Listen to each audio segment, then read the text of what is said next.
Hello everyone. I thought today would be the perfect time to go through some ergonomics. Everybody's been working from home the last week, either going back into the office today or they might still be working from home and that might be the new norm. So just going through a few little things to think about with your setup to reduce any strain on your neck, shoulders and back. So if we start with the chair, I think that's the most important thing to get right. If your chair's right, everything else will come naturally. So starting with your feet should be comfortably on the ground. If you are a bit vertically challenged like myself, you might find that you need a little step for your feet to rest on so that your feet are resting on the ground. If you're having your feet dangling or not comfortably on the ground, that's when we start to see more pressure on behind the legs, and then that then puts more pressure on the back as well. So make sure your feet are comfortably on the ground. You want it approximately 2 finger width behind your knees before the start of the chair. So that's just behind your knee crease there, roughly 2 fingers, 4 centimeters in between that and the chair. So that just puts less pressure on your legs as well. Your knees over here should be approximately right angles, so that's where that little step can come into play. If you're finding your desk is a little bit taller, you might need that step just to bring you up a little bit.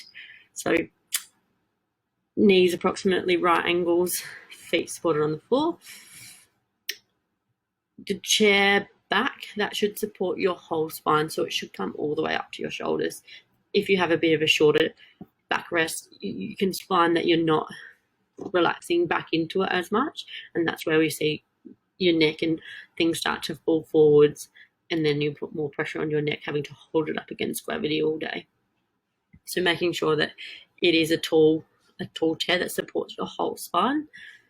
The backrest should be slightly reclined to 10-20 degrees, which most people are surprised with.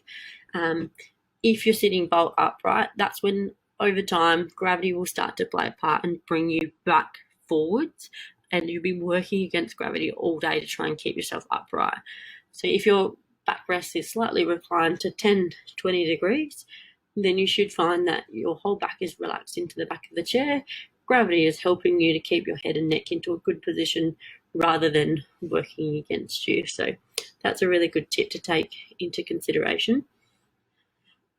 Going onto the desk and the screen, you want to make sure that your shoulders are relaxed and not hunched. So if you're finding that you're hunched, then your desk is probably too high.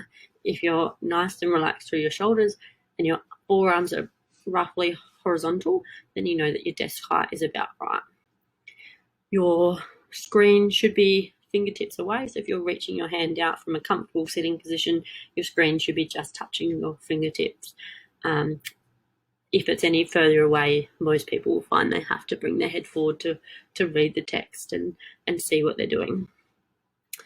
You want your screen to be high enough that the top of the screen is roughly level with eye level. So that just makes sure that you can look straight ahead all day and not have to be looking down too much or looking up too much throughout the day.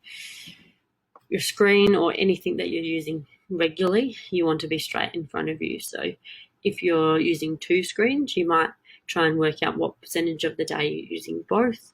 If you use one a lot more than the other, that one that you use more, you want straight in front, and the one you use not very often, you put off to the side. If you're putting data onto the computer and you have to read the data, you do want that data in front of you, not off to the side. You want that in front of you and your keyboard behind that. So just playing around and making sure everything's straight in front of you. If you've got all of that right and you're still getting pain, you might need to come in and see somebody, but that is the ideal setup. If you want somebody like myself to come in and check and make sure that you are set up the best that you can, let us know. That's something that we do offer, but hopefully that's just helps you with your home setups or your computer setup at work, just to reduce any sort of strains and neck problems, back problems that could come along with working at a computer. Thanks everyone.